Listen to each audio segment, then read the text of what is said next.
Okay, so workshop number 2. First of all, I've got a couple of kind of announcement-y things, I suppose, to get out of the way. So if you you should have received, I can't write, that's an M, this morning at 6 AM, shiny, happy wake time for everybody, I'm sure, an email with a link in it to a survey which is the MEQ, the module evaluation questionnaire for this module. So I would appreciate it if you could fill it in. A possible ideal time to do that would be in the lab tomorrow. Take 2 tiny minutes out of your stacked lab, and you might even get extra special help just for filling it in, but probably not. Okay, the other thing is, I don't know if anybody noticed, but the exam timetable is also up. So if you go to your portal thing for doing all that stuff, but just for your information, the 08241 is no, it's all gone wrong. Okay, Friday, the 16th of January, and it is at the shiny happy time of 9:30 in the morning. So I wish to point out that when you're filling out your module evaluation questionnaires that I had no control over the time of the exam. Okay, so there's also one other thing. If you look on the Hull, I think it's probably on the front page of the Hull University website, there is talk of this student barometer thing, which is another brilliant feedback opportunity for a more general sort of talk, not just about module specific stuff, but in general. Okay, so yeah, I got a couple of, well, a few things to try and get through today. I don't know how it's going to fit in exactly with that incorrect clock, with timing, but we'll try and get as much as we can to help you out. Okay, another thing to point out, so hopefully you've all read, and because you aren't panicked about the hour and 20-minute ago deadline, so 12 o'clock next week, so you get an extra week, so you're going to get an extra lab this week, tomorrow as well, so make use of that. And what was the other thing? Oh yes, if you haven't done so already, check out the new mark sheet. So that self-assessment mark sheet, there's a new version of it which has a big chunk of marks available for getting the tree drawing in its space. So that should hopefully make people feel generally better as well. Where is that? Is that on? It's on the SharePoint website. So if you go to where you've got all the code from before and the coursework specification, it's in that folder on SharePoint. Yeah, so there's just a new version of it. It's overwritten the old one. So the old one isn't there anymore. And I think it was, I think it's 20%, something like that for the tree. So that's a nice big healthy chunk. So get your trees drawing. Okay. Okay. So one of the questions that came up in terms of the in terms of that big long forum thread thing was the issue of whether or not the stuff that came up in the labs before is useful to you. And I think that it is, because a lot of the things, like the first 2 things I'm going to look at now of, let's try and do this, pan and zoom, are both just the properties of a simple transformation. It's a canvas context transformation. And can anybody think of, for the pan, let's say, so for the pan, translate, yeah, exactly.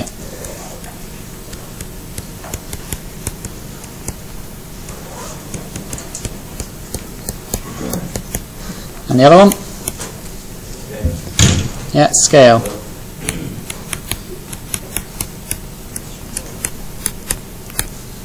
Okay, so you can imagine how those are going to work. The translate just moves your canvas around, doesn't it? So in the x and y, you give it an x and a y coordinate, and it moves it whatever in the x or whatever in the y for up and down. So you can move your drawing around using context translate. So if you tie that together with, let's say, your mouse event stuff. So if you add your if you add to the canvas, add event listener,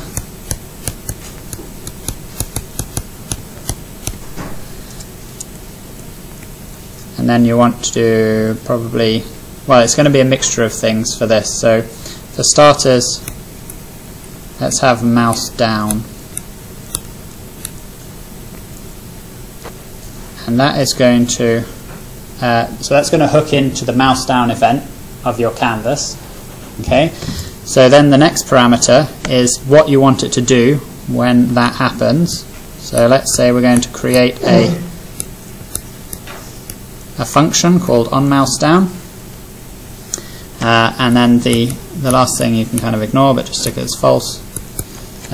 So that little bit of code there, that's going to take hold of an event that happens in our canvas. So when the mouse button, the left mouse button, goes down on the canvas, then that event is going to fire, and it's going to get picked up by whatever you call your function that you want to handle it.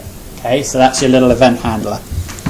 So if I move that up a bit, so down here somewhere we can have in our canvas function, whoops,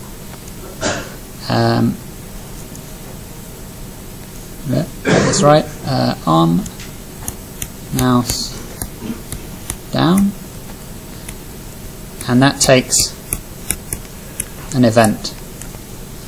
Okay, so so when that is called, this event handler is going to give it the mouse event that happened, the mouse event that triggered it. So that's going to have some useful properties to us. Probably the most important one is what is it? Event.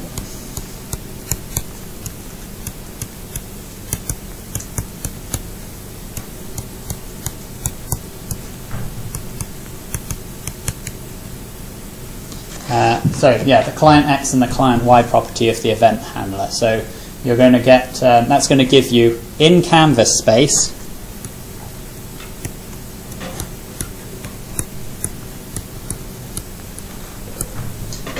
pressing all the buttons now.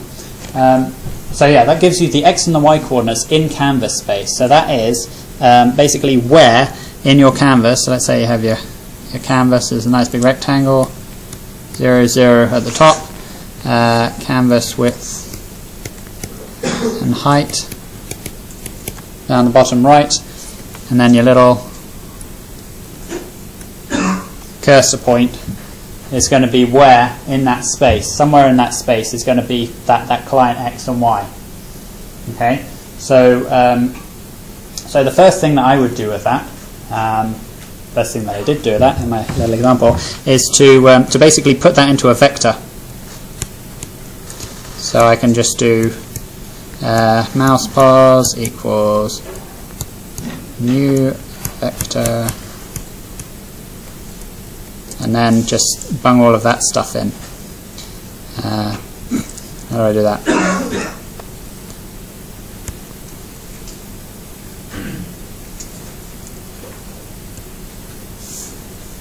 Wow, that worked. Okay. Okay, so so yeah, now you've got a new vector. You've got a mouse position vector, and you can do stuff with it. Okay, so who can think of how many people have got this working, by the way? Okay, so a fair few of you, but not everybody. What people who did get it working? What did you do with it? Start it to the previous position. Yeah. Check the later and see how much it moved. Yeah. I worked out what it was in terms of like the canvas, in terms of what the scope of canvas was. Okay. Yeah.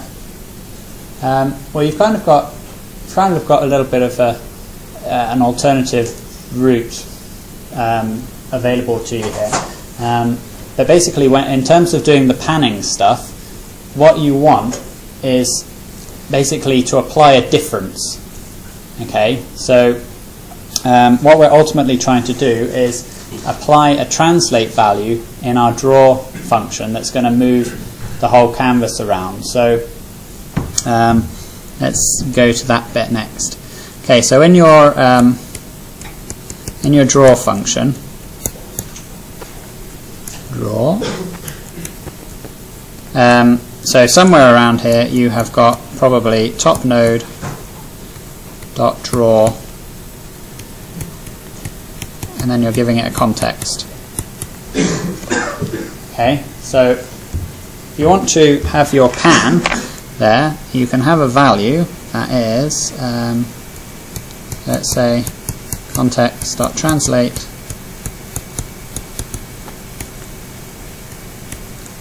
pan.get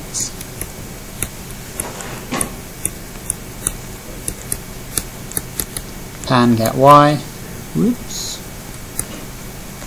And that's going to adjust where your top node and subsequently the entire fault tree as well is going to be drawing. Okay, so by adjusting that vector value of pan using the mouse coordinates, you can then move it around. So essentially, what you're wanting to do for that, so your pan is going to get initialized so in your initialize function, blah blah blah, pressing all the buttons. So in your initialize function, you can initialize your vector to 0, 0. So when the first time your program initializes, you don't want a pan applied, you just want everything to draw as it was first initialized in the center of your canvas at 0, 0. So no pan applied to that. So going back to this mouse thing, so we've got on our mouse down, we're going to set the position of the mouse. Now you might think, why don't you just put it in the mouse move, because you are going to want something in the mouse move as well.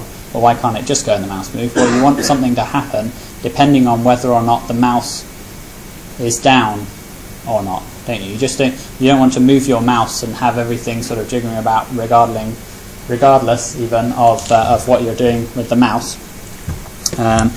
So you want to also have in there, I don't know, mouse down.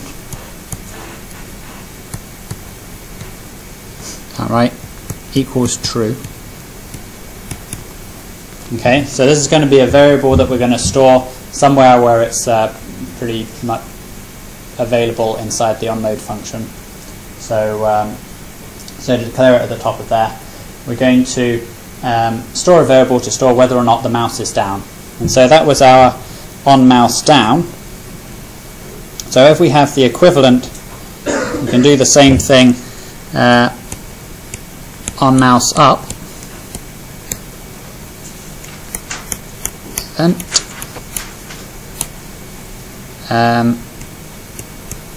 all you need to do with that one is just set the value to false. Okay, so now we've gone from now we have a way of knowing whether or not the mouse pointer is down at any point during our interaction with the canvas. So now in our mouse move,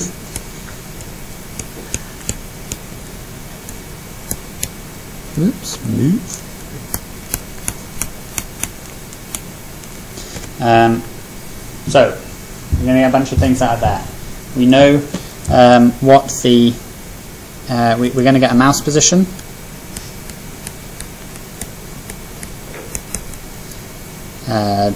New vector, etc.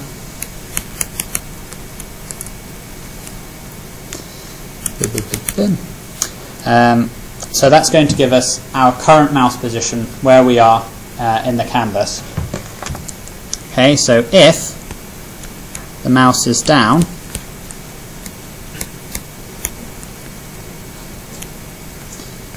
then what we're interested in is what is the difference, basically, the delta in the mouse position that we're doing it. So we've got our current mouse position in mouse pos. We can have a so var, let's call it difference, equals mouse pos, so that's our current mouse position, subtract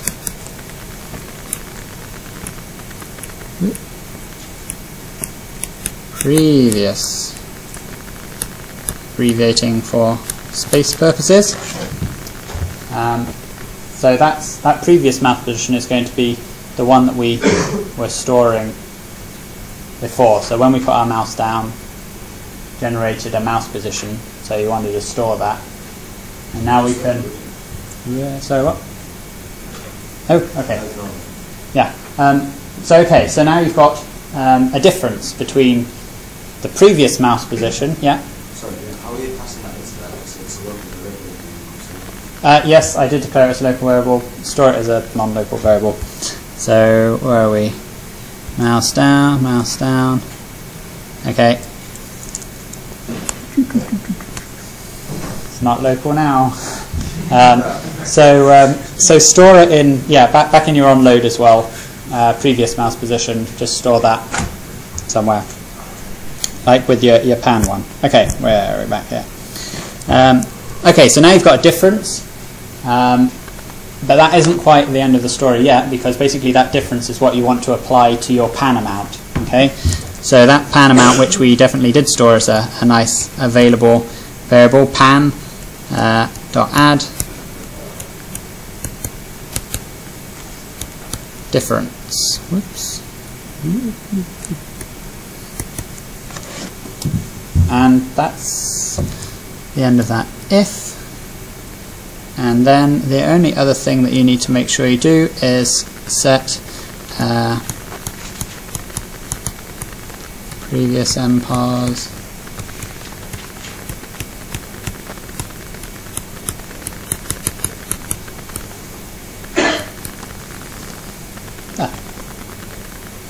so that basically sorts that out. So when your mouse pointer goes down, it says I'm going to do stuff if my mouse pointer is down, and then it's going to start measuring the difference between where your mouse is now with the mouse pointer down and where it moves to. Each time it moves, it's going to measure that little difference, and it's just going to add that difference to the pan, and your screen will, your fault tree will move around in your canvas, and that's pan. So that's really straightforward. So about half of you probably have that, yeah?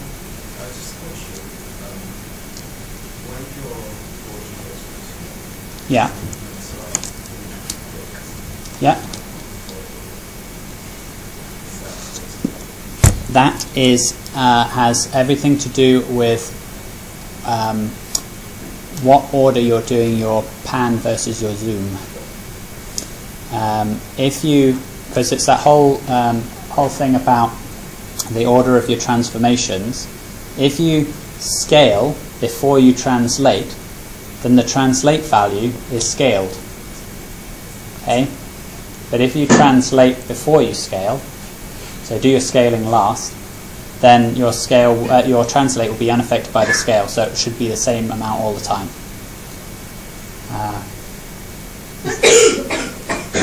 Okay, so that's basically panning. There are some more complex things once you start mixing the pan and the zoom, but we'll do zoom next. Okay, so so just as you had the other events, we can have on mouse wheel.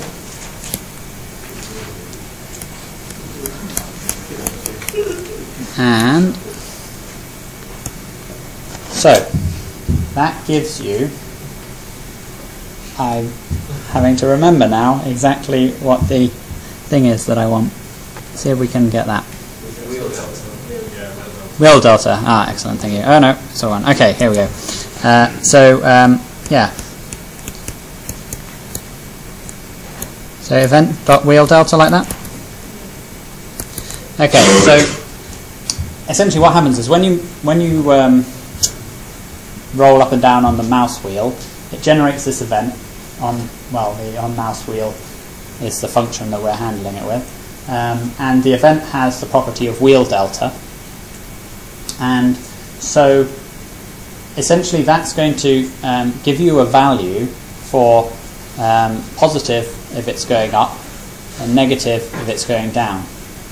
Now in the most cases, and I'm perfectly okay if you want to do this, and certainly in my demo this is what I did, I'm not really interested in how much up or how much down it's going. What I care about is the fact that it is going up or it's going down. So you don't have to worry about scaling the amount that it's changing. That wheel delta value is only important to you insofar as let's see, whoops, var.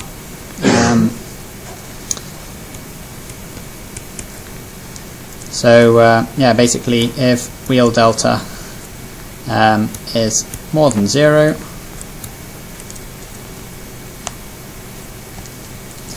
then what's that? So that's it zooming in, let's say.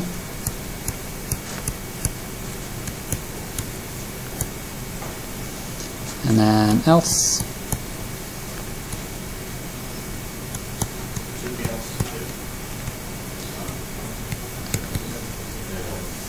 Yeah, you don't need to have it as else if, because the mouse has moved. The mouse wheel has moved. So either it's moving up or it's moving down. You don't need to worry about it moving not at all, because then the event won't fire. I think that event triggers on the side mouse wheel for letters as well. How does it? I think so. Oh right, if you have multi-dimensional. Sideways, yeah, I tried one of those mouses. I do not currently have one. I decided it was basically pointless. But thank you. Apparently that will affect that as well. But I'm okay if you want to assume that your mouse just goes in one wheel direction. Okay, so you're dealing with whether or not it zooms in or zooms out, and that is fine. So what are you going to do with that? Well, if we whiz back to our somewhere around here, our draw here. So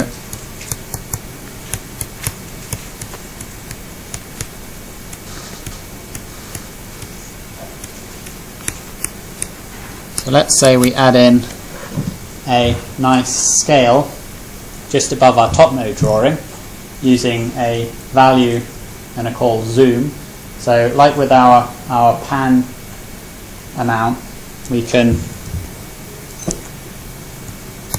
initialize zoom, probably best to initialize it to 1. So basically when you start off there is no zoom applied, it's just drawing it at 1 to 1. And then we can set that scale. Oops. So scale equals scale. So plenty of options available to you here, depending on whether or not you want to, or how fast you wanted to scale. So you could do scale plus 0.1. You could do scale times 2. Whatever you want.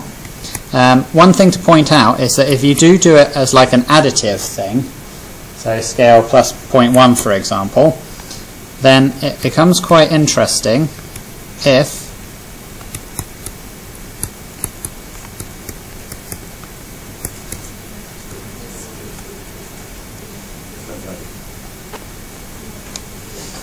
oh yes, I should be using zoom, shouldn't I? Keeping these things all together is quite difficult. I'll tell you what we'll do.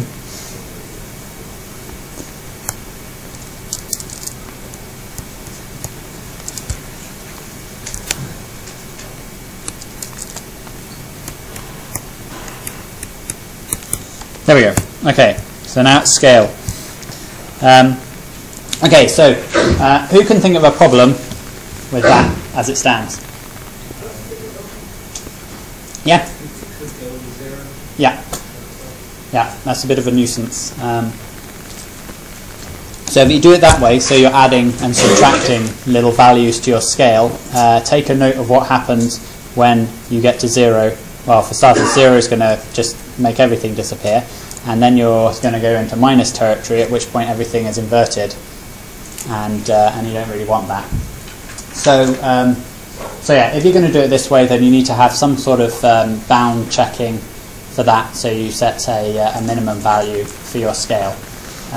Incidentally, you don't have that problem if you multiply it, because it'll only become sort of twice as big, or half as small, but it will never get lower than 0 because it will just infinitely become half as small. Okay, right. Does that make sense to everybody? Hopefully. Come back. Oh, there we go. This doesn't zoom to the mouse position, no, okay, so that zoom there, that zoom is going to zoom in about the origin. So if you've got your, let's say if you've got your tree drawing with the middle of the top node at the origin, then that's where it's going to zoom out from. Right, yes.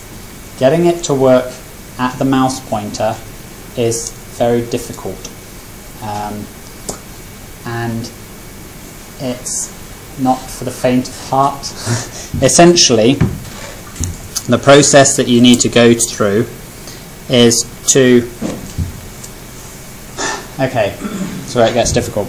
Right, you know you know how you have your pan that's affecting the pan amount on your screen, and you have the scale that's affecting the zoom amount, right? Those work fine with each other if your zoom is always at the origin. Okay. Once you start making the zoom happen where the mouse pointer is, suddenly this becomes a big problem, because when you zoom, you have to also change the pan. Okay. So that's why it becomes so difficult, because as it is so far, you can treat them completely independently for each other. If you move the canvas around, the zoom still happens at the origin, but you can affect that. You can change the zoom and you can change the pan, and they're completely independent of one another.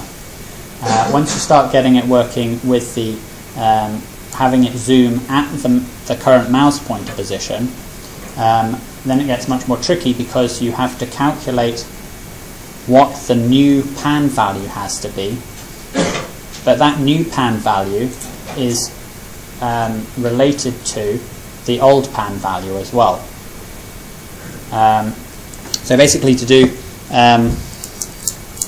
to get it to zoom at the mouse pointer, I think what I'm going to do, if everybody agrees, is, because that is so complicated, I'm going to put something else in that is worth the same amount of marks first, but is easier to do, and then we'll come back to the other thing. So that seems to make sense. Okay, so what about fitting to canvas? Has anybody got that? You? Okay, so yeah, a lot fewer hands went up that time. Okay, so in the workshop last week, and in the video as well, it was in order to get your tree drawing nicely with the translates, working out where the translates have to be, you need to know how wide your tree is. So hopefully by now or soon everybody has a little function inside their tree objects that you can ask any node how wide it is. Okay, so this and a slight addition to that are going to be quite important, very important, to working out how to scale your fault tree so that it will fit inside whatever box you want. Okay, so in the first case, you know the width, you already have that algorithm in place. Well, basically it's the same deal for working out how high the fault tree is. Okay, although it is slightly more complicated. So you have a recursive function that goes down the nodes. Whenever it encounters a gate, the gate is going to ask its children in order to get the values. So for the width one, the gate that you're at will add up the width values of all of the children that it has underneath it. And then all of the leaf nodes, so that's the basic offence and the transfer gates, will return and say, I am 100 wide or whatever. And so in that way, it'll add up the complete width of the entire tree. If you say top node get total width, then it's going to recurse through the whole tree, add up all of the widths of the leaf nodes, and return you that value. Okay, so basically you want the same thing as well, but for the height, except it's more complicated because of, well, essentially this situation.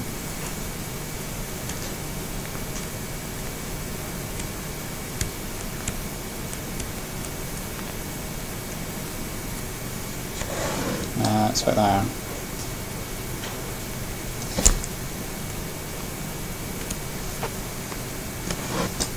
What's the height of that tree? Yeah, it is to look at it. But if you just did the same as you were doing with the width, then it would be 4, which you don't want. Okay, so when you're doing that, you're going to need some kind of check as you're going through to work out the depth, and you basically want to record the maximum depth. Okay, so as you go down the tree, so starting at the top node, so the depth of that is going to be 1, isn't it? So as we recurse down, we pass that value plus 1, so d equals 1, so this is d equals 1 plus 1, which is 2, and then we go down here, d equals 2 plus 1. So once we get down to that bottom node, our depth is 3, and this can return, so the bottom one can return d, so that returns its 3. This one can now say, is the depth, is my running total depth thing, I'm not adding them up, but I'm saying, is my maximum depth that I've seen bigger than my previously stored value? Okay, and if it is, then you can make your maximum one that value and pass it up. So you can see how with that depth value there, you can, I mean, I've just used 1 and 2 and 3 there, but you can see how you could just exchange that for whatever the height is of your node. So instead of passing down 1, you pass down, I don't know, 100, if that's the height of a node. And then when you pass it down the next level, it's 100 plus the height of your current node, and so on and so forth. So that way you can return the height. And eventually, once you recurse back up the top, so we'll go back here, this would be 3, go down here, this would be 2, 2, 2 is not bigger than 3, return 3. Yeah? So that's basically the algorithm you're going for. Okay, so now you've got the two parts that you need. You have a width and a height. So we've got our width. Whoops. Right. We've got our height. And what we want to do is we want to work out what is the scale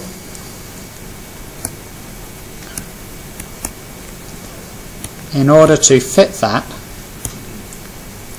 into our canvas, which also has a width and a height. So anybody Have a thought on how we do that?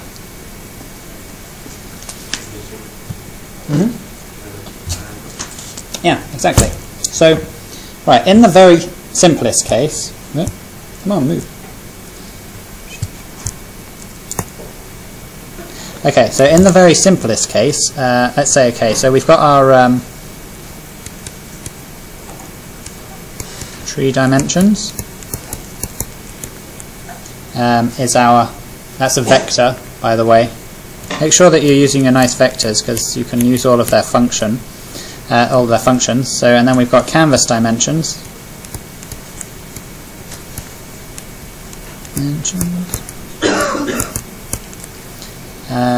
Which is also a vector, so that's got those values in. And so basically, if we want to work out what the scale is that we have to apply to fit our tree in that box, we can do, let's see, tree, work out the right way around. The tree is bigger than the canvas. Yeah, so tree dimensions, essentially, divided by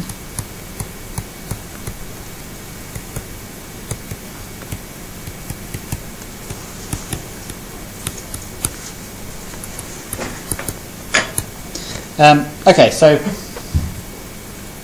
we now have the ratio of the x dimension of the tree with the x dimension of the canvas. Okay, now you can see how you could do the same with the y,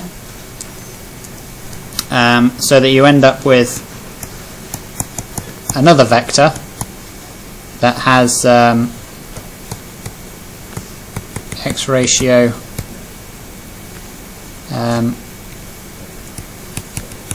y ratio in it. Okay, so now we've got a vector. It has the ratio of the sides. So what's the problem? What's the problem now?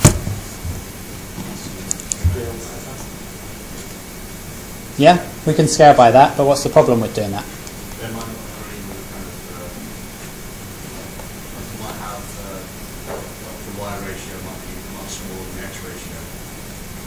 Yeah, yeah. You'll notice that in the back in our draw function, way back when, here, the scale that we were applying was the same value for x and y, and that's because if you don't do that, if you don't have the same value for both, then you screw with the aspect ratio. Okay, so now you'll notice with your trees, with the example trees, there was quite a big difference. So it's like the first one was pretty square, but the last one, the really big one, was kind of all like this. So you can see that the aspect ratio of those trees are markedly different. So if you applied them both to the same canvas, then what would happen is that the scale, that's our canvas, the scale to fit this one, this top one, into this box is going to be, it's going to stretch the canvas in the y, stretch the tree in the y, and shrink the tree in the x. So you're going to end up with a very weirdly shaped tree, sort of in the middle of your thing, which is not the same at all. So what you need to do,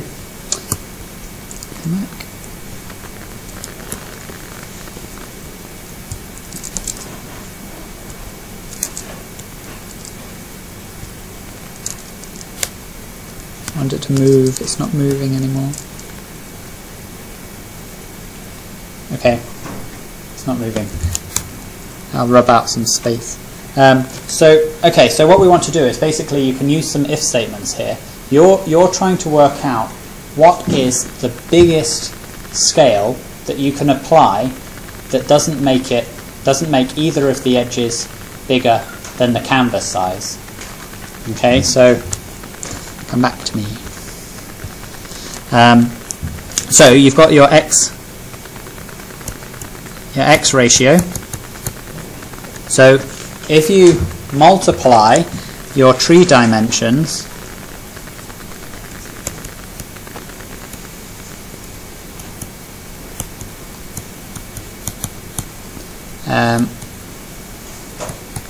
multiply by x ratio, then you're going to know how big the tree is for that x ratio.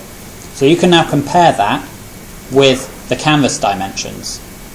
Okay, so if either the x is the x of the new scaled tree dimensions is bigger than the x of the canvas, or the y of the scaled tree dimensions is bigger than the y of the canvas, then you can't use that scale because it would make it too big. And so then if you try it with the y ratio, then you apply the same thing. So you scale the tree by the y ratio. Does the scaled tree dimension fit inside the canvas? And if it does, then you have a winner. Okay, so you basically use the biggest one of the two that fits. So you can even use the you could use the math.max. That takes in two values, so you can put in x ratio and y ratio, for example, and it would give you the biggest one of the two. And so you could try the maximum one first. If that doesn't work, use the other one. And so that's pretty straightforward. So basically, what you can do is you can attach an event handler to a button, a key. Let's say F for fit, maybe. And when you press the button, it applies this. So it gets the tree dimensions, it divides them by the canvas to get the x and the y scale to make it fit. Then it works out which one of them is the biggest that can be used without making the tree bigger than the canvas in any of its axes. And then you basically set scale, which was our zoom thing, to the max ratio. That fits.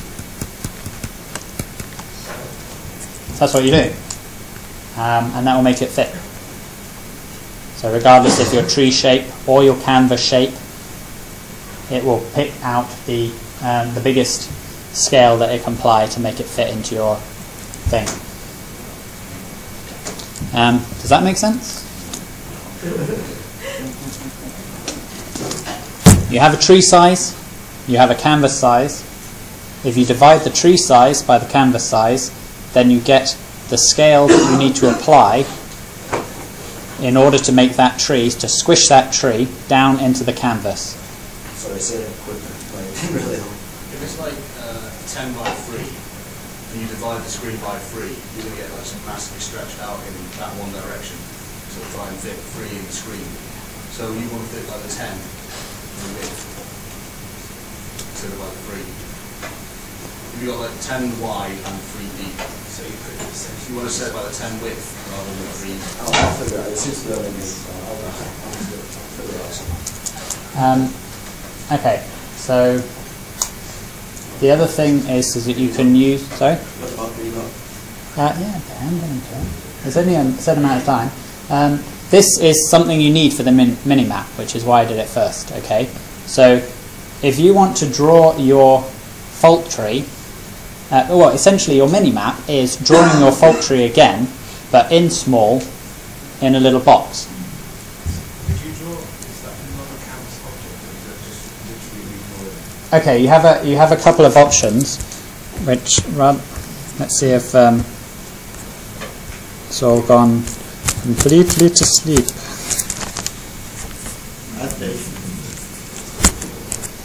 That's a good idea. Ah, very good. Okay, so how's it doing? Oh yes. So one of the things that you can do with the Minimap. So you've got a choice.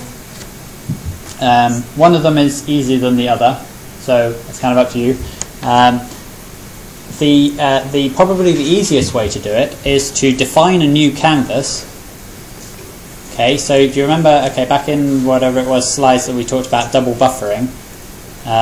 In there is the code that I can't remember off the top of my head, but basically you can get a new canvas element. You can just define a canvas that you then have access to as a variable.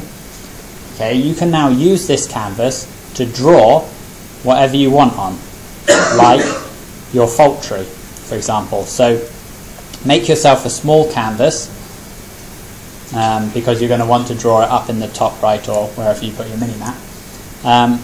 You can use your new scale to fit algorithm to work out what the scale is that has to apply to your fault tree to fit it in that small canvas. Okay, it works just the same as on a big canvas. So you apply that scale to the fault tree that you draw on that canvas, and now you have like a spare little Minimap canvas that you can then just do context draw image in your main canvas and put that mini canvas wherever you want. So that's one way of doing it. The other thing that I was experimenting with that seems to work as well is something called let's see, global composite operations. Okay, so global composite operations is something, it's a property that you set equal to something. So like with fill style and stroke style, you've set global composite operations equal to something, and one of the things that you can set it to is, remember exactly, I think it's source atop.